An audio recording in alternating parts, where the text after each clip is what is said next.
Whoa! I haven't done one of these in a while. We're taking off the sunglasses. So, that's actually a funny story. The sunglasses, they broke during a marching band camp day. But that's not important. Today, we're gonna talk about my book, Investigators of the Truth. I thought since we're almost going into a month now of it being released, that'd be a good time to finally answer a couple of your questions that I've been told. Talk to you about the how I worked on the book, the characters, and basically everything like that inspired me and all that cool stuff. So I wrote down everything I have to talk about. So I'm ready to go. So, my name is Adrian Lopez. Right now, as of this recording of the video, I am a junior at Hamilton High School West, and I publish Investigators of the Truth. You can get it on Amazon for right now. I'm working on a couple of things to get it on to like hopefully Barnes and Noble.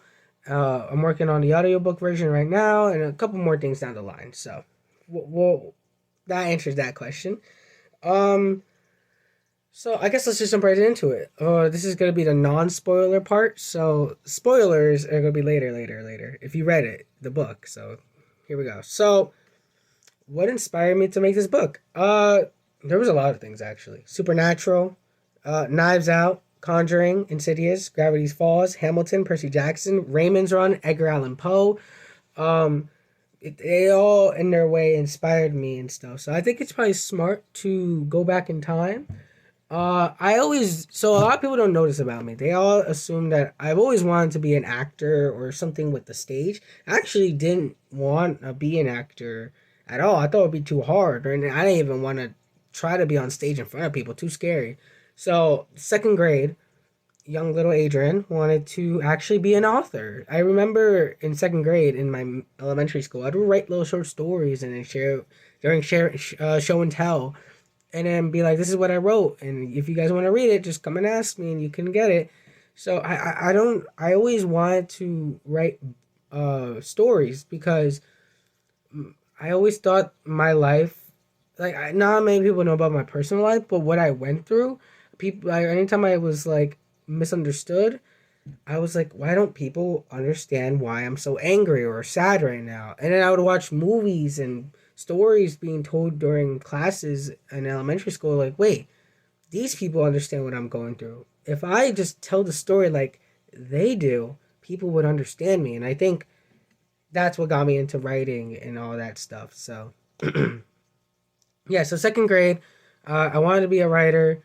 Um, and then freshman year changed. I fell in love with the theater world. But seventh grade, this was when COVID was starting to get big. I started to want to write a book. I always wanted to write a book, but I never fully had an idea. I always wrote like little stories here and there, but never like told like I never wrote a book before. So it was seventh grade, and I was like, I need a story. So when watching, uh, I know what it exactly was. I was watching Supernatural one day, and it was like season three, I think. And then my mom tells me, "Let's, you want to go watch Knives Out?" And I'm like, "Oh, I remember that when that movie came out, it was like really big and stuff." So I decided to go watch it, and then I remember the moment it hit, and this was like 2 days after I watched Hamilton. So I was like watching the story, and I remember the exact moment where I had the idea come into my head.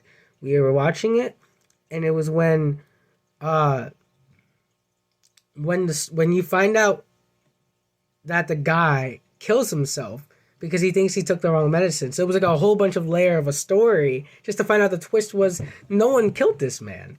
And so it was like, oh my god, I know exactly what to do.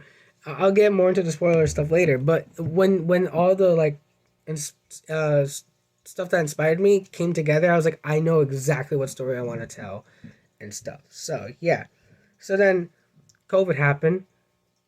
I started to work on it. It was like I think 4 years of writing it and stuff. I remember the first year was just getting the story down. Like, what do I want the characters to go through? What is their arc? What is their names? What side characters are gonna happen? What's the villain? What's the theme? What's the thing I want to tell people about?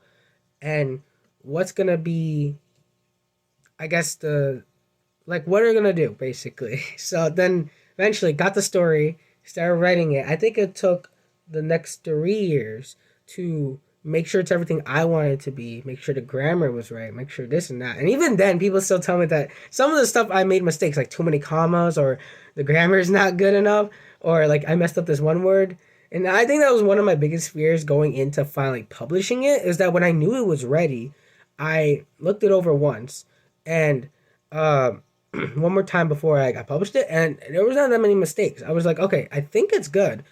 And I have dyslexia, so one of the biggest fears of mine was when people read it, were they gonna find something that I physically did not see because my dyslexia would just not let me see it.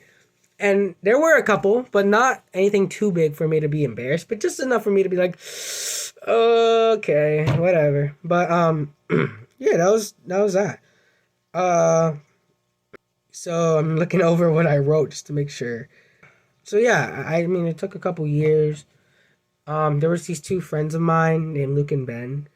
No, actually, we were friends in middle school, but we're not really. We're not friends now, but we know each other. I know Luke and Ben still, and I remember seeing their friendship. And I remember it was this story about boxing as well that I was reading about in seventh grade, and they were like relating too much to it, and I was like, I need two names to like work together, like Sam and Dean from Supernatural, or Peanut Butter and Jelly, like stuff that works together hand in hand. So I was like, Luke and Ben. Luke and Ben, that works, and that's how I got their names, and because of Luke and Ben, their friendship. Um, I guess now it's time to talk about the theme, and then we're going into spoilers. So here we go. So time to talk about my personal life. I didn't know my dad growing up. I always was confused as to why I didn't have a father figure in my life. Every TV show and movie had a dad and a problem with their father, and I was like, oh, they understand me, but why do they get a dad and I don't? Like, I only had a mom, which I didn't even know she was my mom. I thought she was some random girl that lived with me, and I thought my grandma was my mom, and my uncle was my dad. And I always knew my grandpa was my grandpa, and I thought my aunt was my sister. I was a really dumb kid.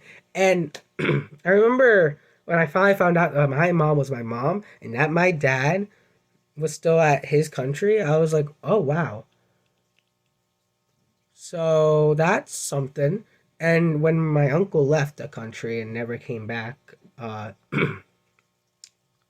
physically didn't want to talk about my problems. Like I remember there was a time where if you even mentioned my uncle and I would like try to talk about him, I would be too like emotional to talk about him because he really did mean a lot to me. So talking about that like experience of someone leaving your life like that, who you thought was your father, and come to find out he's not your father, and he leaves, and then this other guy who's now gonna date your mom, who's your stepdad, and now you have to call this guy your dad, and it was like a lot for me. So like, I think I there was a time where I ignored my past, and then now I feel like there was a time probably when I was 13 to 15 where I let my or no, maybe like 11 to 15. There was a time where I let the past consume me. Like and like I think from my infidelity to like 11, I was like I don't want to talk about it.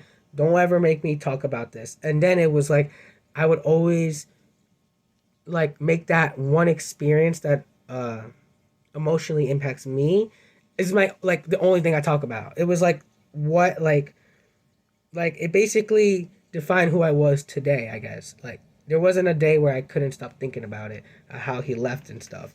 And those two things where someone can have an experience like that and want to ignore it while the other one lets it consume him and like change his path. I thought those were like the two main things I see in stories. Like you see in characters, like some characters have a very traumatic experience, like Batman, who never stopped talking about how his father and mom died. That's the thing that changed who he is today. And then like a character who would ignore his past. I don't know who's a good example of this, but probably like Percy Jackson. He never wants to talk about his father. He's always like, I don't like that guy. He's that. There's always those two things. So it was like those two ideologies. Like, what's better, ignoring or letting consume you, and then I let it clash with the two characters, which that was what I wanted to do, was the battle of these ideologies going against each other, kind of. And now this is where we get into spoilers. So if you haven't read the book yet, I'm telling you right now, this is gonna be a long video. But if you just wanted the non-spoiler stuff, I think I covered everything of the non-spoiler stuff. But if you wanna not get spoiled, please don't watch the rest of this right now. I don't know if there's gonna be another non-spoiler part, but maybe I'll put a timestamp. But if there isn't any, I would not watch the rest of the video until you finish the book.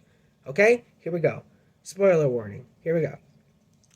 After I watched the Knives Out movie, I was like, wouldn't it be cool if the people going into the book think that this is just a normal detective case story?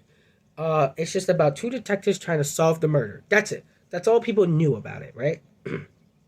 And wouldn't it be cool if they think it's a person that did it? Come to find out that the person who did the deed was a ghost. Supernatural, Knives Out, and Conjuring and Insidious all into one. And Gravity Falls. Like, all into one. I was like, how crazy would that would be? Like, you go into a book expecting this to just be a normal detective case, to come to find out that it was a ghost doing the thing the whole time.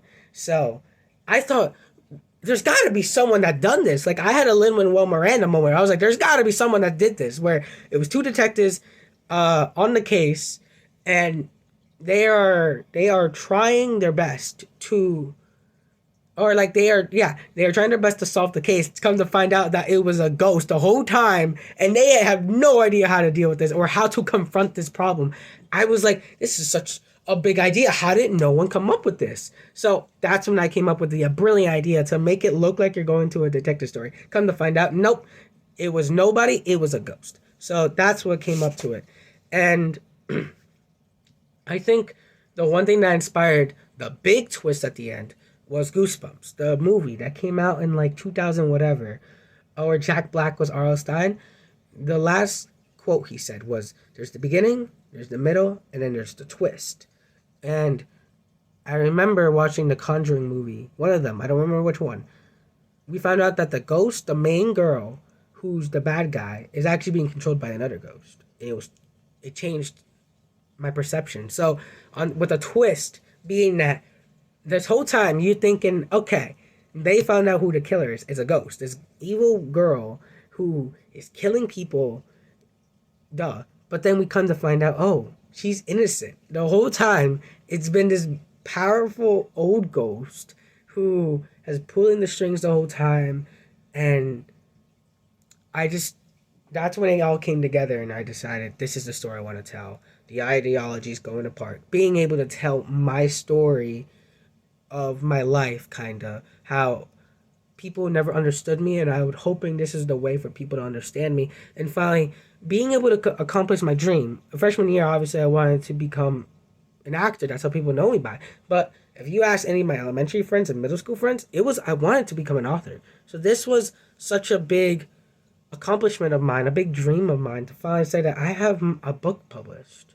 And then being able to see people's reaction to it was amazing.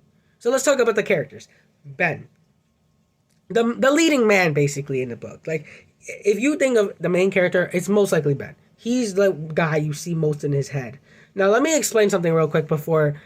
A lot of people have been wondering why it kind of goes to first person and third person. I say, and then said. Just Ben said or I said. People are like, why do you go back and forth? Okay, so I always thought it was kind of dumb, the first person and third person kind of rule. Like, it has to be told in this one specific version.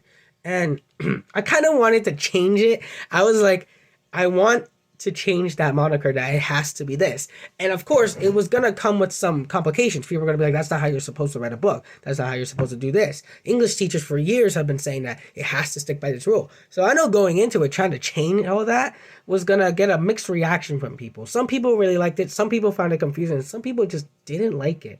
And that's okay. I feel like I pushed the boundary for me to be able to show it and stuff. But one of the other reasons for the first person and third person was whenever you're seeing Ben or Luke or Ford or Meredith or whoever through their mind, you're seeing what they're thinking. It made more sense because at the time when I was writing this book, I was reading a lot of Percy Jackson books, and the book originally was all a narrator. There was a narrator telling you the story, but I didn't like it because the emotional impact in some of the scenes didn't hit unless you knew about what the characters were thinking instead of someone telling you what they're thinking. And then when I was writing in third person, there are so many moments where it's so much better when it was just the narrator telling it. So I decided whenever someone's talking in first person, if it emotionally impacts the scene and it's really important to hear what they're saying in their head, that's going to be first person. But whenever it changes to third person, which I hopefully do really well, I think I put some points where I make it sure to have its own paragraph, the third person, when it switches to third person. That's when you just let the scene play out. I think whenever there's people talking, or there's ever going to be a scene going into people talking, and we just need to not know what they're feeling. We just need to let the reader show the emotion while they're reading. If we let the writing show the emotion of the characters instead of me telling you what they're thinking, it's going to hit way more. So I thought whenever it's important to hear what the person's saying, we go to first person. But then when we need to just let the scene play out, it goes to third person. So that's why it's been both. Not only did I want to change the idea of it having only to be one thing, but also sometimes I just wanted the scene to play out without having someone talk in your head. So I decided to conflict with both. And some people didn't like it, some people did. I was just trying something new. If it's not for you, I understand, but you know. Ben's the first character I would consider the main character. And going into it, like I told you guys earlier in my life, there was a time in my life where I just wanted to ignore my past. I didn't want to let it consume me to who I am today. I just wanted to ignore it. I just was like, don't even talk about my past. Let me focus about the problems I have now, kinda.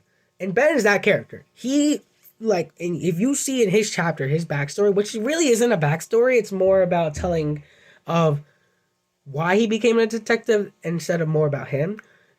You realize that when his dad left him, when he finds out that his dad left him and he does not want to see him ever, ever, ever, he wants to be better than that guy. He wants to be better than the person who kind of ignored his past and left him. And in a way, Ben, in doing what he thinks is better than being his dad, he becomes his dad. And I think that was so, like, he thinks he's being better by ignoring him, but in doing so, he becomes his dad. He's doing what his dad did, which he didn't like, which was ignoring. So Ben has his way of thinking. I'm so sorry if you hear that buzz, by the way. It's the fish tank. I hope you don't hear it. But anyways, Ben, he ignores his past. And he, I don't know if you noticed in the book, but he was going to leave the case. He decided at one point in the book that I don't want to do this case anymore. And that's because he's kind of being like his dad. He's ignoring his past. He's kind of like, I just had to stop the buzzing. I think I did it. And back to what I was saying. Ben was at one point going to leave the case. There's a pivotal point in the story where Luke and Ben are wondering what to do. Should they be the good detectives that they should be and help Ford in stopping the ghost so Sophia doesn't die? Or should they just let it go? And you notice how Luke doesn't want to do it, which we'll get into in a second. But Ben, being like his father and how he has been his whole life, kind of contemplates on ignoring the case, leaving it cold, not dealing with the problem. And that's his kind of character arc moment right there, where he realizes he's kind of being like his dad. He's like, my whole life, I'm thinking I'm being better than the person that I've been trying to be better than, but I'm just doing what he did. And so his kind of moment is that going into the danger of stopping this ghost, even though he doesn't really know what he's going to do, it shows that his character growth is happening. He's no longer ignoring his problems. And he also we also need to learn more about Ben in the next book. I'm gonna tell you right now, guys. It's a 4 book series. No, not 5, not 6. It's 4. I already know how the story's gonna end. Uh, and Ben's gonna be a character that we're gonna learn a lot more in the second book. But in this book, at least, we're gonna find out that he doesn't let the past ignore him any. Like he doesn't ignore his past as much anymore. And um the backstory chapter, like I said, wasn't really a backstory chapter. It's kind of more my life, how I thought my uncle was my dad. Just replace uncle with grandpa, and boom, you got the story right there. And that's really based on my real life. You would assume that I just kind of made up, like, oh, teenage mom, this and this and this and this. Most of it's accurate. Most of it's true from my life, and I put it in there. And so the reason why it's what it is and not really a backstory, because Luke is definitely a backstory. Ben's is more like his grandpa backstory, kind of, in a way. I won't spoil it, but the original version of the book had the fourth chapter of Ben actually being told by his dad. You're going to find out why his dad left, why he does the things he did, and stuff. But when I was reviewing it to see if it fit narratively, it didn't make sense, because this is kind of like the Luke story. As much as this Ben's the main character, this is a Luke heavy story of him growing. And Ben is kind of taking the side play, even though we're in his lens, which I think is really cool. I don't know if you noticed that, is that Ben's the main character. We follow him throughout the whole thing, but the most going on is Luke. And I think Ben, he's gonna grow. He's gonna grow in the next book, but he definitely learns to stop ignoring. I forgot where I was going with this, but just know that Ben, in the backstory chapter, that the chapter that I wrote there was completely different. But it didn't make sense to have a focal point for Ben and his dad. It didn't fit narratively. I thought it would impact more, where we know from his side of the story, Ben's lens, that his dad left him for no reason. And that hurts him.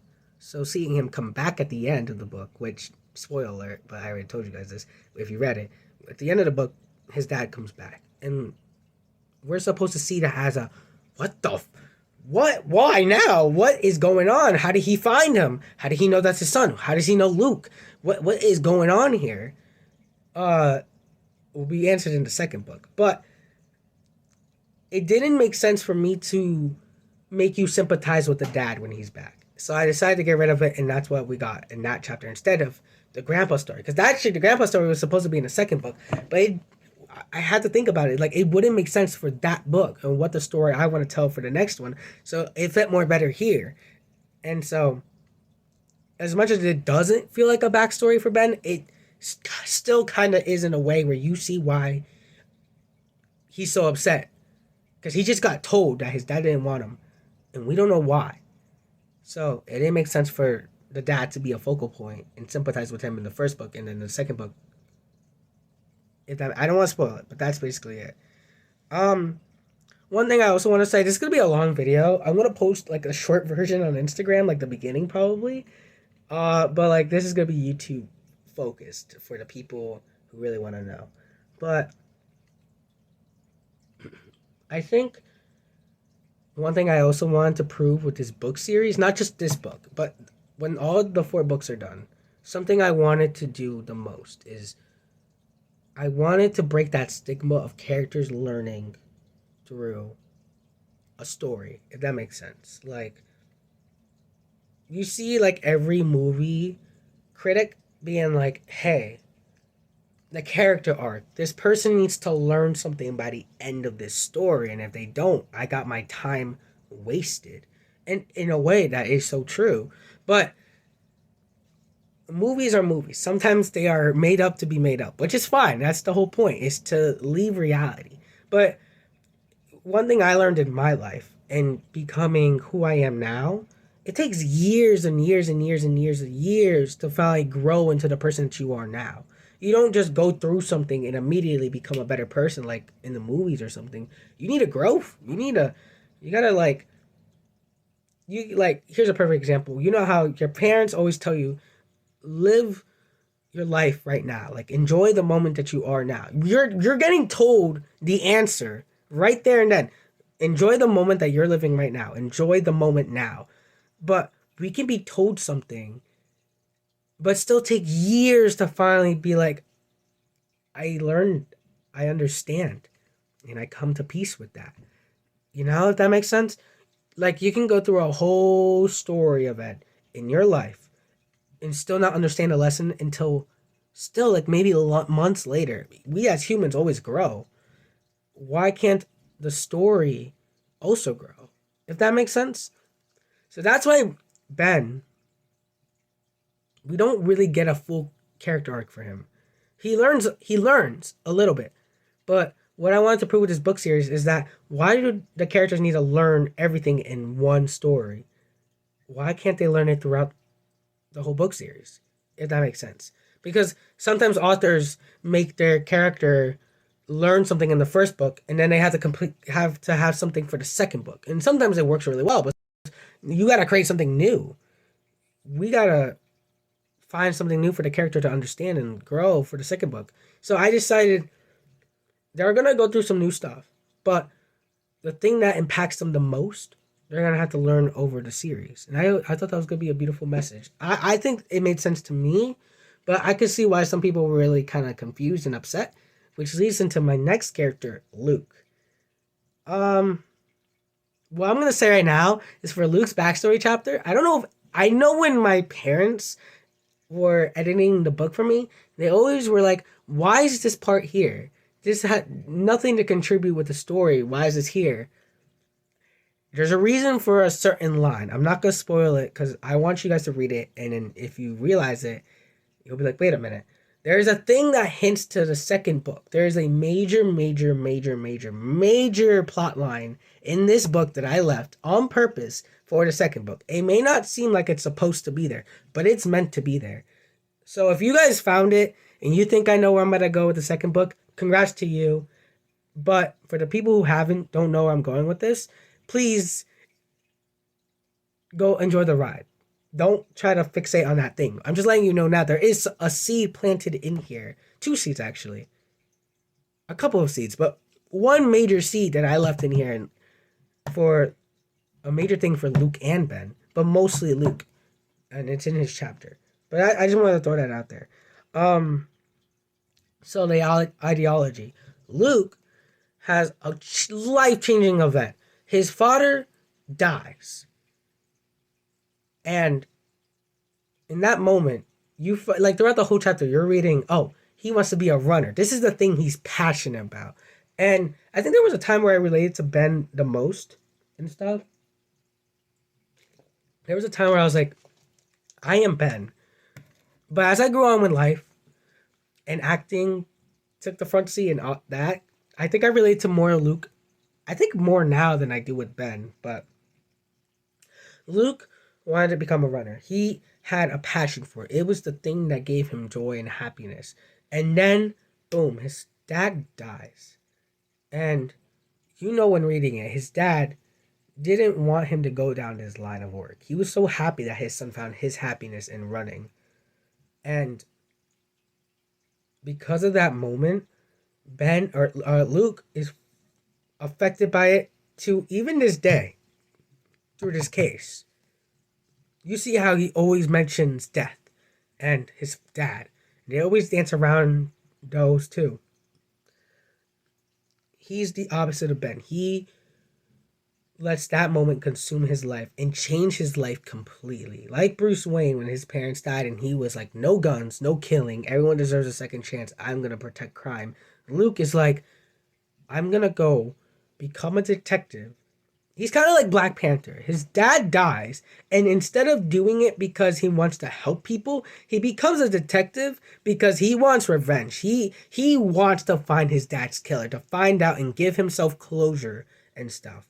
And he lets that one moment define who he is to this day. He lets it consume him to the point where he even gets mad at Ben, where he was like, I don't even want to talk about my dad. And Luke's like, I always want to talk about my dad. He was the greatest thing that happened to me. How could you ignore your past? And then they get into a little argument where it's like, well, why don't you just ignore it? You see how it's eating you up in life? Like, you see these two things conflict with one another. And Luke is very passionate about how this was kind of like his new goal, finding his dad's killer, even though his original dream was to run. And what I think is really cool about that is that Ben, from ignoring his past, ready? Here's the cool part that when writing this, Ben ignores his past, right? He's like, I don't want to talk about it. I don't even want to I want to live now. I don't want that moment to define who I am now. That he is no longer in my life. He's not going to be in control. My dad's not going to be in this narrative. I am going to be me. But in doing so, and in ignoring his past, he's indirectly being like Luke. He ignores it so much that he lets it consume him to that day. He lets that one moment define who he is now by ignoring it, and vice versa. When Luke lets that one moment consume him to that day, he's ignoring the lesson of what his father told him was to live your life and enjoy the moment. But Luke is so defined by that moment, he kind of ignores what his father wished upon him. So no matter how you look at it, between these two ideologies going against each other, they, in the end of the day, they're being one opposite of a coin, yet being the same coin. And that's kind of cool. And that's why it's funny to me when Luke and Ben are fighting. When writing it, I had two different perspective Adrians writing it. I had 7th grade Adrian writing full on Ben's side. And then I had freshman and sophomore Adrian agreeing with Luke. And it worked so beautifully at the end where you just see these two people argue. No side is right or wrong. And that's the answer that we find out at the end, is that you need to let the past kind of let you define who you are today to grow. Not let it consume you, but kind of grow, learn from it, come to understand it, and then come to peace with it so you're able to move on. But you can't you can't ignore your past, but you also can't let it consume you to who you are today. You need to find a perfect balance between those. And I think that's what's beautiful with the message that I'm trying to tell with this book and the overall series as a whole, is that you need to find a perfect balance. And the characters talk about it themselves. They even say to them, you have a whole meaningful conversation of how they're realizing that, oh my God, we need to just find a balance. Have they found that? Who knows? They said they found it, but people say all the time that we found the answer, but did they really understand that? And I think we're going to find out in the second book if they really understand what it means to find that balance. Anyways, that was between Luke and Ben. So Luke, right, his father death, he lets it define who he is today. And then what's really funny is that Luke is very scared of death. Throughout the whole book, he always talks about, I don't want to die. I don't want to die. And it's funny because you never hear Ben scared about death. He's concerned about it. He's always like, what if I die? But realize how the ideologies come to show the differences. Ben, you see him mostly talk about, oh, I'm scared of Sophia and Ford might die. What happens then? Am I going to let my ignorance let two people's life possibly die? We know one for sure, but what about Ford? He's worried about other people's lives than his. While you see Luke so in the moment of finding his dad's killer, he's so worried about his life instead of other people's lives. And in the end, when, spoiler alert, Ford dies, Luke is more impacted than Ben. Ben knew going into this that this was a possibility. So he does grieve, but the person who grieves the most is the person who didn't realize that other people can die, which was Luke. I Oh yeah, I mentioned that I have like everything written here for Luke. Yeah, and Ben and all the characters I want to talk about in this video. Uh, yeah, he gets mad at Ben. I also just told you guys that he got mad at him because of the ideologies and stuff. Um, I think one thing though, uh, yeah, that's the one thing I really want to talk about with Luke. The gravestone scene. If you read the book, you know what I'm talking about. Unless you're just watching this video, even though you didn't read the book. I hope you don't, but you know, there's a scene where Luke goes to his dad's gravestone. And I think this is the one moment where people are very like, wait, what? That's not where I was expecting this to go. And it was very evident when my therapist at the time read it. I asked her to edit a lot of the chapters, and she got to this chapter and was very, very confused by it. And I rewrote it, and she understood it. But this chapter made me realize that the narrative version sometimes isn't going to work. It had to be the first person, and sometimes it has to be the narrator. But this scene, we see Luke talking to his dad for the first time in years. He's been so caught up on trying to find his dad's killer, he hasn't even talked to his gravestone. Remember, during his dad's death, where he's getting buried, he physically could not be there. So this is the first time ever he's actually seeing it. For the first time, he doesn't go back. I'm pretty sure he doesn't go back to the thing. So this is the first time the first time in his life that he's talking to his dad since that death. And he's contemplating. He's like, I don't want to die. I really want to find your dad's killer. I really, really, really don't want to do this. But one of the big things let me throw that out there real quick. Luke hates having the cases become cold. It's one of the driving forces of why he becomes a detective and stuff. It's one of the reasons why we had the first argument in the book. He doesn't like detectives that leave cases cold. That's why he's more like, what should I do than Ben. Ben is willing to make the case cold. Luke does not want that. He physically does not want that. But he's so caught up in the moment. He's almost kind of like Ben, see, like the coin stuff. He's almost understanding, like, maybe I should make this cold. But then he's like, what am I talking about? And then Luke, during the scene, right, he's talking to his dad. During stories like this is where the character arc would end. You would see the character finally learn. In a story like this, Luke would be like, hey, you know what? I'm going to give this up. I'm not going to find your dad. I'm not going to find the killer anymore, Dad. I am going to come to peace that this job is supposed to be helping others and putting other people above your self needs. Let me go help Ben and Ford and Sophia. And that's when he learns to become a detective. Not to do it because you want to find something for yourself, but helping others. That's also one of the reasons why Ben became a detective in the first place. They are so opposite, yet the same. Ben became a detective because he wanted to help people's lives, so people didn't have to go through what he went through. Well, Luke is just so like, I am doing this for me. I could care less about the job in general. I'm doing this for me. And I just have to deal with other cases because that's what the job requires. So that's why you even hear Ben even ask in the first chapter, like, why does he even do a job that it doesn't make any sense? But, so Luke, right, in a story, you would see that happen. That doesn't happen in this book.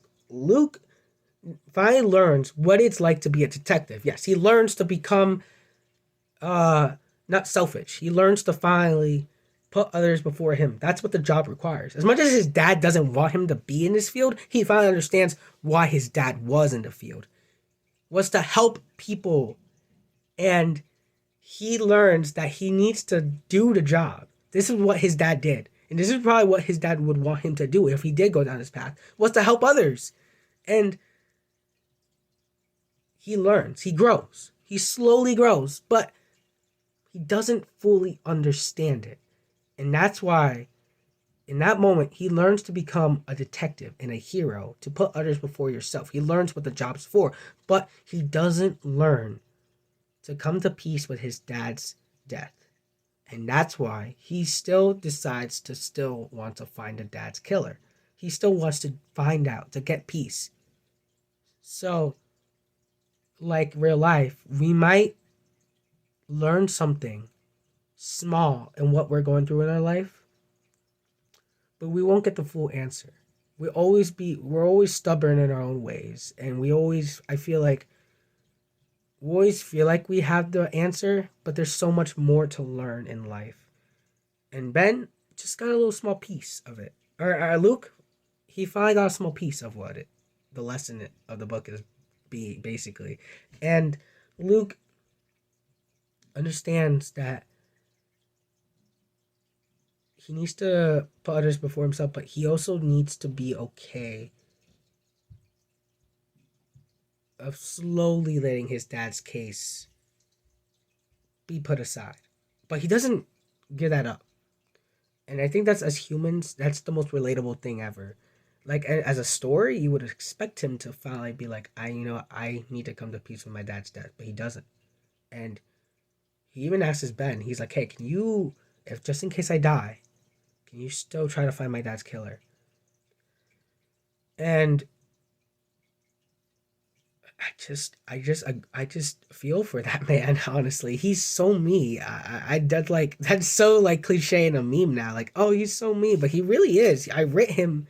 I wrote him like this for a reason, and we'll see throughout the series how he finally learns. But for now, that's why it is the way it is, because for me, that's how humans are. We slowly learn, even though we should know the answer. Because his mom even gives him the answer. It's like, your dad wouldn't want you to do this. He wants you to be at peace. And Luke ignores it. No matter how many times you get the answer in a silver platter, we ignore it still. But he still learns something. And I think that's the answer. But in the in-universe version, he's just so stone in his way of trying to get to peace for himself that he won't give it up, no matter what. As much as he learns, he's still stubborn in his way. And I think that's what Luke is. He's just a stubborn guy who needs to learn. And we'll see that throughout the series. This video is getting long. I'm so sorry. But alright, so let's make this quick. Ford. Ford is the kind of... Alright, so Gravity Falls, there's a character. You find out that Stan has a secret twin brother named Ford. I combined their personality. I combined Ford's smarts and Stan's wackiness into one person. And you got Ford, man. You got Ford from my book. And... to me, Ford's like, oh, that conspiracy guy. Did you hear about the news? There's a ghost. He's like one of those guys. He's very, very, very, on the outside, seems like crazy, but he actually knows what he's talking about, surprisingly. And I remember when one of the earliest, and I mean like one of the earliest drafts, Ford was not in the book. Originally, it was just Sophia, Luke, and Ben. It was always Sophia, Luke, and Ben. Until the old man came in, and then Ford came in. I realized that it would be kind of dumb if Luke and Ben just stopped the ghost, because how would they know? So I realized I needed somebody at least expert in the field of ghosts to help them.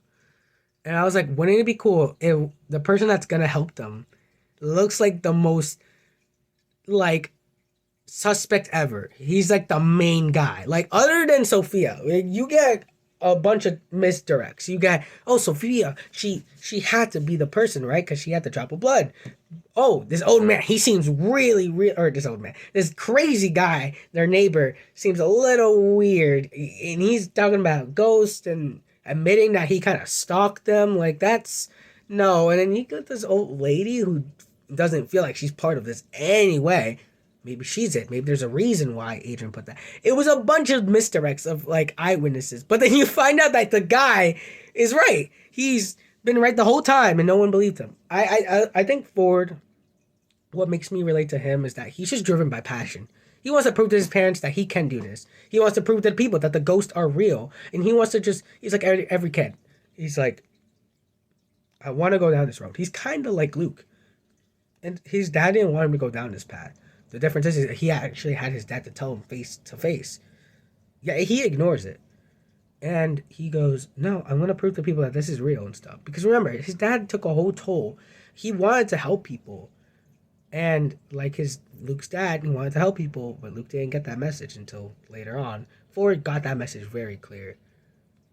Uh, as much as it took a toll on them to be called frauds and this, and no matter how much it hurt him to get hurt by Ghost and verbally abused by people, he still wanted to help the people that did believe. And he didn't want Ford to go through that. He said, "You were smart. Go do something else. Don't go through what we did." But Ford wants to. And that's why in the end, or that's why in the beginning, he's really mad when Luke and Ben see something they can't explain, they still say no. And that's what people do all the time. I watch these interviews with the real Ed and Lorraine where people would see something strange and they'll still be like, nah, you guys had to do something with it. So it would frustrate them. So I saw that frustration and I wrote that in the book. Ford is so mad when Luke and Ben see something so unexplainable and they still refuse to believe it. They kind of like are in denial. They're just like, nah, that can't be it. There's got to be a logical reason to this, and that's why Ford's so mad. And that's why Ford got his own chapter. I remember for so long, I think for the first 2 years and a half, Ford did not have a chapter until I realized that Ford was an integral part. That you needed to know why he does what he does instead of him telling you throughout the chapters. He needed a chapter, and then yeah, he's kind of just driven by passion. In the end, that's why he lets himself be put as the bad guy. I remember when writing it, I was like, I need a like. There were so many things that weren't working. I was like, how's Sophia? How's there? There was no tension. Fun fact: there was no burning actually in the original draft. In a lot of the versions, Sophia wasn't like in danger. The danger was that there was a ghost in the house. That was it. I was like, that's not enough because remember the whole time Luke and Ben are like, nah, I don't want to do this. I don't want to do this. They had no reason to actually go in and help Ford other than Ford might die. But, you know, they don't know this guy. So I had to put some level of, like, fear in there. Sophia could possibly die by the ghost. And Ford, knowing this, that's why he's so like, we need to get this done. We gotta get this done. And he is willing to make sacrifices, whether that be sneaking into the house, whether that be making himself look crazy, putting salt on his house, willing to do whatever it takes to get this ghost gone so Sophia is safe and the killer is gone actually. And he realizes what his father meant by no matter what, how much I want to help, people call us frauds. So in the end, it made sense for me at least. I knew I wanted a character to die to make the book legitimate. Like not everyone lives. And for as much as it cliche to seem like, oh, the guy who knows everything dies, it made sense. He knew going into it that there was a possibility of death, but he was still willing to make that sacrifice. And he dies in the end, and he knows that Luke and Ben had no idea how they were going to explain this. Even if, let's say, the best outcome, they all survive, and Sophia survives, and they stop the ghost, what did we tell the people? So Ford knew going into it, if you think about it, if he survived, no matter what, he was willing to put himself under the fire. He was willing to put himself out there and say, hey, I'm a bad guy. Even if this was his first case and wanting to do more in the future, he was willing to make it his last one. And it just so happens he dies. So, no matter what, he was gonna make that sacrifice. So, I think it's just really cool to see a guy so, like, I want to help. I just want to prove that we're not crazy frauds. I am trying to actually help you guys. Sophia's like hard to like grab with because she's a character who is kind of just the person who's in danger. And I remember going into it, I was like, I don't want to make it look like the girl is the one that's in trouble, but she originally had a chapter for herself, but it just didn't fit with the story. So actually, there was never a scene with Ford and Sophia talking and bonding, but I needed something for her so she didn't just feel like a damsel in distress. And so that's when we learn about her past and stuff. And how her dying is really scary. Remember, she was gonna get married. She was getting everything aligned for her. This was her moment to bring up. Like Meredith, how she went through so much stuff. This was her big uprising, and it all came crashing down. And then she's worried that that might not ever happen again, and then she might die. And it hurts because it physically hurts, but it hurts. And that leads into Meredith. Meredith, I think is like one of the most interesting characters because going into it, she's the most nicest person. Like you read that chapter of her backstory, the history of home. She's the most nicest person in the book, I would assume. Like I actually think ever. Like she is so nice. She wanted to help. She came from worse, wanted to help other people, and then fell in love with this guy, this really nice guy. And everyone in the community was like, they are amazing. They're perfect for each other. They're like couple goals. And then her husband dies. And then, like Luke, and that's why they say they're like alike. People said it was cold. They couldn't find anything. And Meredith was so pissed because she loved him. And so,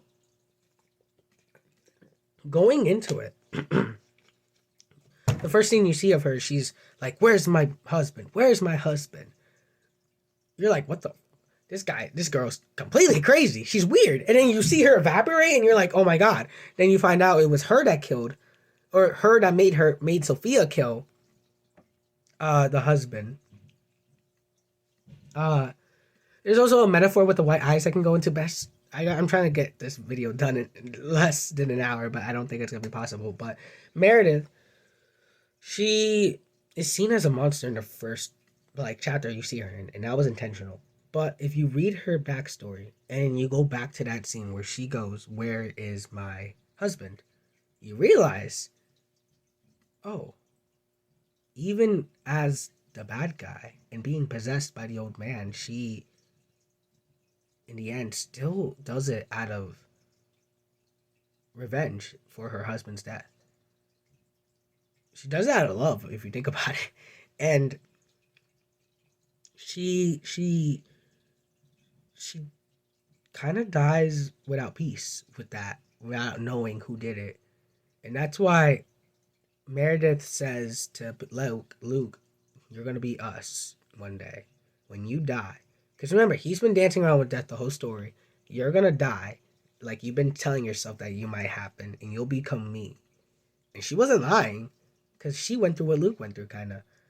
And Meredith is not really a monster. She was controlled by a monster, but she's not really a monster. She's driven by love by David. And when you see her, there's a lot of metaphors I put here, but I'm not gonna have time to go into each one. But the white eyes, I will say, have a big impact in stuff in the story. It's actually, I'll reveal the secret. It's been a month now, but I think the reason why the cover is like this, if you look closely, the eyes are right there. Actually, they're a big part of the story. And I think that car scene when you first hear is going to be a very historic thing. I think it's going to be one of the biggest parts with the gravestone and two other things I'm thinking of right now. But that's not, we got to cut this. So I say when you first see her disappear as the monster, Luke shoots the gun in the air to make the noise go away. And she gets thrown salt at her and she like evaporates like water. It's supposed to be scary because you're like, what the? I have never seen someone do that before. What is this? And then the last time you see her, she does that same thing. But it's seen as beautiful. Because then you realize the whole time she's really a victim. She's really just been being used this whole time. And she never got closure. So this is the first time she's getting closure. And she gets to die peacefully. And every action she does is just kind of out of revenge. She's like Luke. She's doing this out of revenge. That's why she says to Luke throughout the whole time they're talking, I am you. You are me. The only difference is that I'm willing to actually do it, I guess. I forgot what it was she said, but there's something she said that makes them different. But it's she does it out of love. Even though she's like having a knife, killing people out here, she does it out of love. And I think it's really beautiful at the end where you see her. And in the audiobook that I'm working on, there's a girl, two girls. I won't reveal who because I think it'll be a cool surprise. But there's gonna be two girls voicing the character. When you find out her backstory, when you see her talk to you for the first time in her head, it's gonna be this completely different voice from when you first hear her and when she's like, "Where's my husband?" You're gonna hear a nice, happy-go-lucky, really joyful person that makes you go, "Wait, what? This is the monster we've been following?" And then I'm gonna at least reveal this when she says, "I'm free now" to Luke. Whatever the line is, she says, it's not gonna be the monster voice from the first girl. It's gonna be the girl that you hear being joyful and happy when she's telling you her backstory. It's gonna be the original girl, technically. And I think it'll be so pretty to see that monster voice go away. She's finally come to peace. So yeah. Finally, you got the old man. I wrote old man, question mark, after all the writing. I'm not gonna go into it. What I will say is we're not done yet with him. He's very thrown in there. He has no backstory. He gives you a brief explanation as to why he's mad. You understand that this was originally his house and his family and his wife's, and he's mad that other people are taking it. But how did he die? Why is he haunting this house? Like why specifically married people and this and this and this? All we know is that he's mad that this girl took his house. And after that, every married couple that came in after, he's just been doing it. So why? Like, it's always why. He just came in last minute. It was a cool twist, but why? And you're going to find out more. You're going to find out he's definitely not done yet. I'll say that. You're definitely going to see more of him. But what I will say is he was definitely inspired by The Conjuring and Knives Out. It was like, I wanted something so unexpected. Like, I forgot where I learned this, but I think it was Lin-Manuel Miranda, Rick Riordan, and especially R.L. Stine. You definitely want to make your audience, I think it was Cosmonaut Variety Hour, actually. You definitely want it was like the Black Panther thing. You want your audience to think they know the twist. You want them to think they figured it out. The first thing you're going into it is a detective story. Then the twist is, oh my God, it's a ghost. The whole time it's been a ghost. You want them to think they know the twist. Then they come to find out that ghost actually isn't really the main person. It's the old man who's been running this whole thing. And I drop hints, by the way. I forgot to mention this for Meredith. I drop hints, by the way, in the backstory. The backstory is supposed to not make sense. It's straightforward. But even Meredith, when telling it, she's like, I don't even know how this happened. So you're supposed to know going into it. Wait a minute. Even before pointed out multiple times, the story doesn't make sense. We know why she's doing it, but it doesn't make any sense as to why this is happening. So then in the story you get hints to it, but you definitely don't know the answer as to why until later. So it's supposed to be a twist on twist on twist. It's supposed to be like you let the audience think they know, and then you go last minute like, actually it was this the whole time. And then the final twist. The dad comes back. Lots of questions, lots of answers, lots of stuff. That's the main stuff I wanted to tell you guys about the story. Because one of my biggest hurts, I guess, from the story so far is that people they don't like it because of the certain things I've done. They don't like that I've made it first person and third person. Some people don't like that it's like, it feels like it's being spoken without me speaking out loud. Lots of commas, definitely grammar mistakes and stuff. Like, I get that. And sometimes people don't like that. It doesn't feel like a full, complete character arc. And, yeah. I feel like the villain, Meredith, I think I did well to make her relate to the characters. She definitely relates to Ben. I know that, but I can't get into it now because this is about to be an hour-long video. But just know this. If you don't like it, I'm sorry. You have every right to not like it. But to those who watch this video, actually fully watch this video and see what I was intending to do with it, I hope you understand why I did it. And I hope you understand that I was I was just not only testing the waters, but also I wanted to tell a story, and I had a lot of reasons to do what I did. And it may not have come across as a good way, I guess, but I just wanted to tell my story finally after years. And if people might not like it, I give them full right to not like it, but I hope you understand what my intent was. I guess is what I'm trying to say. I hope you understand what I was trying to tell with my story, and I hope you can appreciate it, even with the grammatical errors that I left by accident because of my dyslexia. To be fair, I had a lot of people edit the book, and so if they didn't also see it, then props to you. You got to see a cool error and stuff. But yeah, I just want to say thank you to all the people who read it, who bought it. I'm working on a lot of stuff right now to get it into the library, Barnes and Noble, um, the actual school library, and the Hamilton Public Library. Um, I'm working on the audiobook so people can hear the cinematic version and see what I meant by the first and third person. And yeah, I don't know when that's gonna get done. My assumption is by March. It's gonna be a while, but who knows? I hope you guys enjoyed this video. I'm sorry it's so long, but thank you for reading my book. You're making a child's dream come true, basically. This book has been a rough ride. I had much ups and downs, years of giving up and then coming back to it.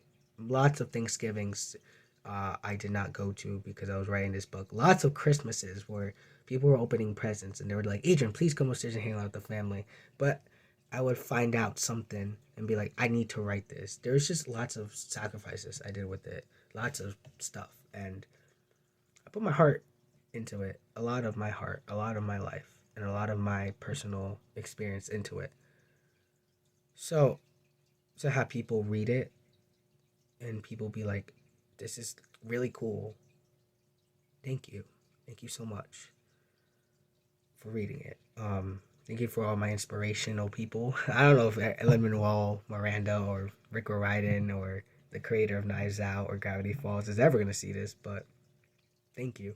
And thank you to all my friends who read this, because this right here means a lot to me. And yeah, thank you so much for watching this long video and seeing me struggle how to end it. But it really does mean a lot. And the series is not done. It's a 4-book series. I only finished the first one. I'm starting the second one, and I'm writing a completely other book. I'll let you in some stuff. I'm writing a play. I'm gonna make music. I'm not a music person. I don't want to make music, but I want to dip my toes because people have been asking me to write a musical, and I think I might, but I don't know if I will. I am not experiencing that, so I'm just dipping my toes into music to see if I can, if people like it. I definitely will have some surprise in that, and still doing the podcast, doing some new things with that. Um, I think that's it. I'm also writing. I'm writing 2 scripts. I'm writing a script for someone else's film. I'm gonna be in someone else's film, and I'm making a film. Independent films, not real movies. And I'm doing Addams Family right now. I just finished Legally Blonde. If you guys watch that, thank you so much. And I'm doing Addams Family. So I have a lot on my plate right now. But just know, I'm doing my best to make the book out there. I'm sorry I didn't make this sooner, but I decided to wait before because I wanted a good month and then people do it. So, yeah. Thank you for watching. I'm sorry this was so long. And thank you for seeing throughout the whole thing. Um, and I'll see you guys whenever I have time. It really means a lot.